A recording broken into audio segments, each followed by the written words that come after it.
नमस्कार दोस्तों, स्वागत है आपका मूविक्स हिंदी पर। आज हम 2005 में रिलीज हुई एक ड्रामा रोमांस फिल्म एक्सप्लेन करने जा रहे हैं जिसका नाम है प्राइम। फिल्म की शुरुआत में एक 22 साल के लड़के डेविड को दिखाया जाता है जो कि एक पेंटर था। इसके बाद एक राफी नाम की औरत को दिखाया जाता है। उसके पति ने उसे तलाक दे दिया था जिसके चलते वो काफी डिप्रेशन में थी। 9 साल तक वो अपने पति के साथ रही पर अचानक उसके पति ने उसे तलाक दे दिया। इस घटना ने राफी को काफी दुखी कर दिया था। वो अपने किसी भी काम पर फोकस नहीं कर पा रही थी। अगले दिन राफी लिसा नाम की एक थेरेपिस्ट से मिलने जाती है। वो उसे अपनी जिंदगी में चल रही उथल पुथल के बारे में सब कुछ बता देती है। राफी कहती है कि वो एक अच्छी पत्नी थी, उसने हमेशा अपने पति का ख्याल रखा और कभी कुछ गलत नहीं किया। फिर भी अचानक उसके पति ने बिना कोई कारण उसे छोड़ दिया।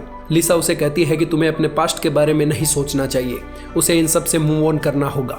जितना ज्यादा वो इसके बारे में सोचेगी उसकी मुसीबतें बढ़ती जाएगी। वहीं दूसरी ओर डेविड अपने दोस्त के साथ उसकी एक्स गर्लफ्रेंड के घर जा रहा है क्योंकि उसने उसके दोस्त का बुरा वाला काटा है और अब वो दोनों इसका बदला एक्स के मुंह पर केक फेंक कर लेना चाहते हैं। थोड़ी देर बाद वो उसके घर पहुंच जाते हैं।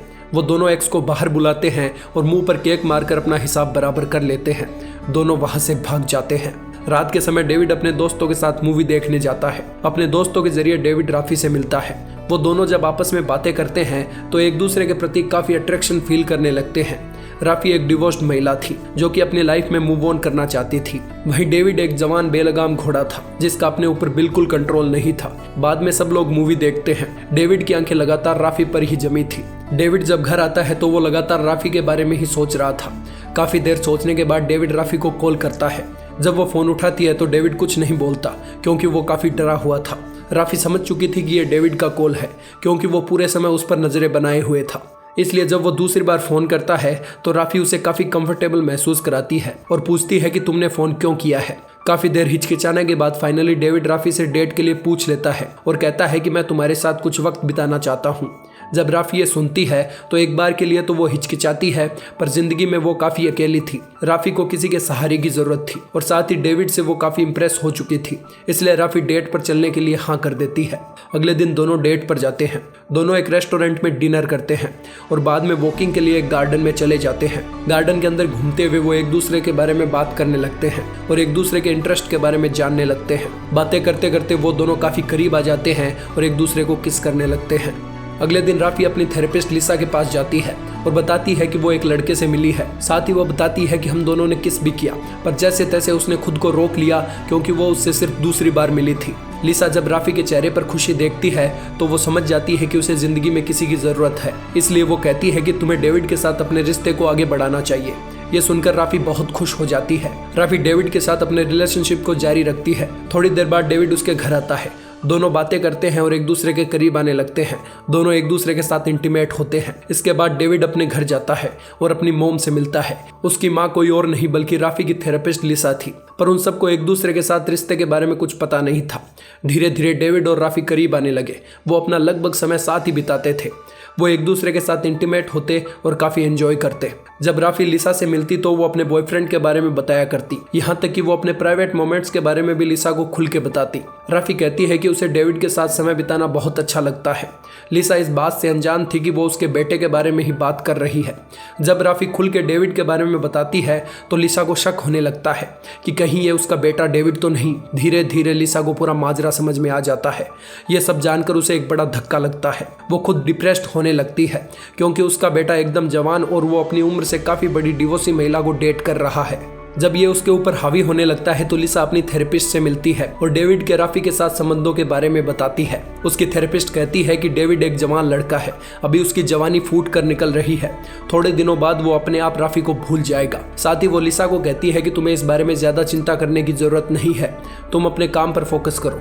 इसके बाद डेविड राफी को लेकर अपनी आर्ट गैलरी में जाता है जहां वो अपनी पेंटिंग्स रखा करता था। उसकी पेंटिंग्स देखकर राफी काफी इंप्रेस हो जाती है। दोनों एक साथ डिनर करते हैं, आपस में बातें करते हैं और बातें करते करते एक दूसरे के करीब आ जाते हैं और फिर से कार्यक्रम शुरू। अगले दिन राफी फिर से लिसा के पास जाती है और अपने फैंटेसीज के बारे में बताने लगती है। वो अपनी फेवरेट फैंटेसी के बारे में बताती है। साथ ही बताती है कि डेविड उसके साथ क्या क्या करता है। राफी काफी खुलकर ये सब बता रही थी पर लिसा के लिए ये सुनना काफी मुश्किल हो रखा था क्योंकि वो उसके बेटे के बारे में बात कर रही थी। फिर भी लिसा ऐसे प्रिटेंड कर रही थी जैसे उसे कोई फर्क नहीं पड़ रहा हो। वो काफी नॉर्मल दिखने की कोशिश करती है। वो अपनी पहचान राफी को नहीं बताती और चुपचाप सारी बातें सुनती रहती है। 7 दिन बीत जाते हैं।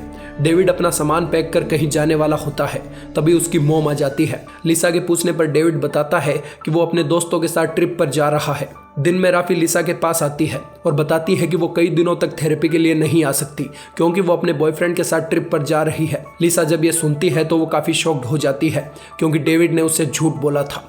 सब कुछ जानते हुए भी वो कुछ नहीं कर सकती थी। थोड़ी देर बाद डेविड और राफी एक ट्रिप पर निकल पड़ते हैं। जैसे ही वो होटल रूम में पहुंचते हैं दोनों इंटीमेट होने लगते हैं। थोड़े ही दिनों में डेविड का राफी से मन भर जाता है और अब वो उसके साथ और इंटीमेट नहीं होना चाहता था। राफी को ये सब समझ नहीं आ रहा था। जब वो कुछ बात करने की कोशिश करती तो डेविड उसे इग्नोर करता है।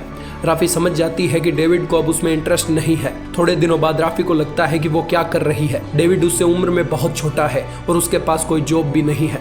इसके बाद राफी अपने फ्यूचर के बारे में सोचना शुरू कर देती है। इसके बाद जब ट्रिप खत्म होती है तो वो वापस घर लौटते हैं। अगले दिन वो लिसा के पास जाती है और डेविड के बारे में बताती है। वो गुस्से में डेविड के बारे में अनाप शनाप बकती है जिसके कारण लिसा काफी गुस्सा हो जाती है और सब कुछ सच सच बता देती है। ये सुनकर राफी एकदम शॉक्ड रह जाती है। वो सोचने लगती है कि आखिर लिसा ने क्यों मुझे डेविड के बारे में नहीं बताया। वो हमेशा अपनी प्राइवेट बातें लिसा को बताती रहती और वो अपने बेटे के बारे में सुनती रहती। अब राफी लिसा से आंखें भी नहीं मिला पा रही थी। जब राफी वहां से चली जाती है तो लिसा डेविड को कॉल करती है और सब कुछ सच बता देती है। जब डेविड ये सुनता है तो वो काफी गुस्सा हो जाता है क्योंकि उसकी माँ को पता होते हुए भी वो सब कुछ सुन रही थी। डेविड इसके बाद राफी से मिलने जाता है और गुस्से में उससे ब्रेकअप कर लेता है। इसके बाद जब वो अकेला होता है तो उसे रियलाइज होता है कि उसने ये गलत किया, उसे ऐसा नहीं करना चाहिए था। वो वापस राफी से मिलने जाता है और अपने बुरे बर्ताव के लिए माफी मांगता है। वो राफी से कहता है कि मैं तुम्हारे साथ फिर से रिलेशनशिप में आना चाहता हूँ, पर राफी फिर से इस रिश्ते के लिए तैयार नहीं थी। वो मना करती है और वहां से चली जाती है। वहीं दूसरी ओर लिसा अभी भी काफी डिप्रेस्ड थी। वो फिर से अपने थेरेपिस्ट के पास जाती है। रात में डेविड अपने दोस्त के साथ एक पार्टी पर जाता है। वहां वो एक लड़की से मिलता है। जवान खून फिर से उबाल मारता है। वो उस लड़की के करीब आता है और किस करता है और काफी इंटीमेट हो जाता है। सुबह जब डेविड उसे उसका नाम पूछता है तो यहाँ पता चलता है कि वो राफी के ऑफिस में काम करती है। थोड़े दिन बाद जब डेविड एक सुपरमार्केट में जाता है तो उसे वहां राफी मिलती है। वो बातें करते हैं और डेविड खुद को रोक नहीं पाता।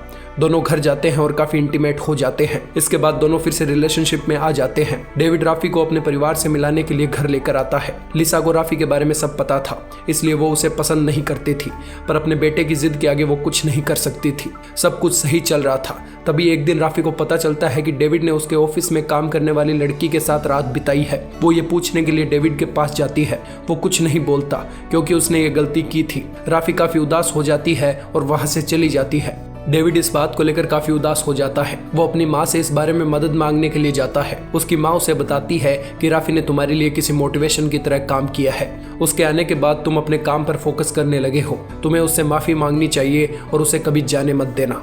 इसके बाद डेविड माफी मांगने के लिए राफी से मिलने जाता है, पर वो अपना मन बना चुकी थी। उसे डेविड के साथ अपना फ्यूचर नहीं दिख रहा था। डेविड काफी यंग था तो ये रिश्ता कभी सक्सेसफुल नहीं हो सकता।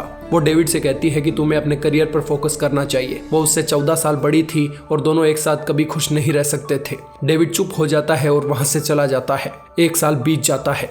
डेविड राफी को एक रेस्टोरेंट में देखता है और दोनों एक दूसरे को देखकर मुस्कुराते हैं। डेविड समझ गया था कि राफी ने उन दोनों के लिए बहुत सही डिसीजन लिया था। इसी के साथ फिल्म खत्म होती है। अगर आपको हमारी एक्सप्लेनेशन पसंद आई हो तो सब्सक्राइब करें हमारे चैनल मूविक्स हिंदी को। धन्यवाद।